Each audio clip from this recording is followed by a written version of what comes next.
Hey, this is DeLuong here, and today I'm going to review Kingsman, The Secret Service. Now, this looks like a very interesting film because I'm a huge fan of action movies and spy movies. I became very excited to see this film when I saw the trailers and the posters. I didn't know this film was based on a comic book until this film got made. Now that I saw it with my uncle, what do I think of it?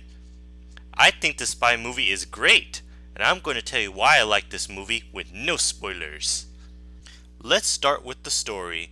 The story of this film is about a young man named Eggsy who had no jobs and lives in London with his mom, half-sister, and an abusive stepfather after Eggsy's real father died during the mission in the Middle East. Eggsy later got arrested for stealing a car and takes a joyride until he met his father's friend, Harry Hart, one of the Kingsman's agents.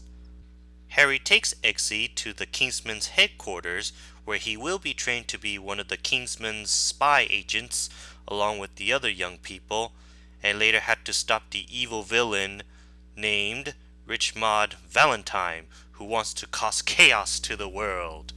The story was nothing really special, just the same old spy movies. Now let's talk about the special effects and action scenes. The special effects in this film are very clever.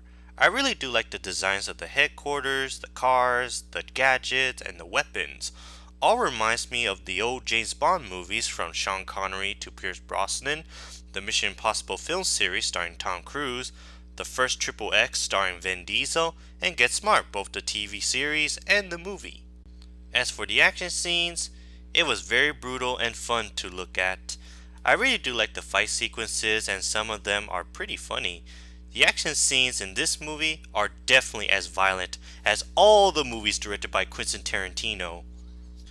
Now for the acting, directing, and music. Let's start with Harry Hart, played by Colin Firth.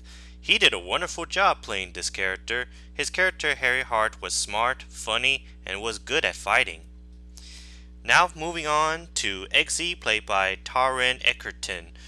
He did a pretty cool job playing this character. I really do enjoy the friendship between Eggsy and Harry, which reminds me of the friendship between Agent J and Agent K in the Men in Black trilogy.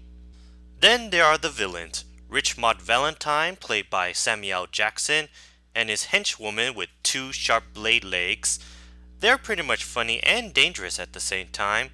Others like Merlin, played by Mark Strong, best known for movies like Sherlock Holmes, Kick-Ass, Robin Hood, Green Lantern, and Zero Dark 30, Arthur, played by Michael Caine, and Roxy, played by Sophie Cookson, all did a great job.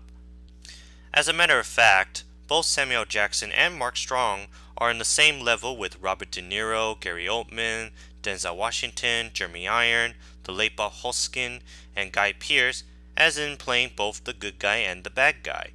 By the way, the professor played by Mark Hamill, best known as Luke Skywalker in the Star Wars movies, as well as doing the voice of the Joker in Batman the Animated Series, and Firelord Ozai in Avatar The Last Airbender, was also in this movie, and he was funny. Matthew Vaughn, the guy who directed Kick-Ass and X-Men First Class, did a wonderful job directing this film. He's good at directing action movies. Finally, the music composed by Henry Jackman. The music for this film sounds fun and action-packed. Overall, I had a great time watching this film. While it's not one of the greatest movies I ever saw, it's one of the most fun and entertaining action movies I ever saw since The Expendables 1 and 2. If you're a fan of action movies and spy movies, go see it. I give this movie a 4 out of 5 nuclear bombs.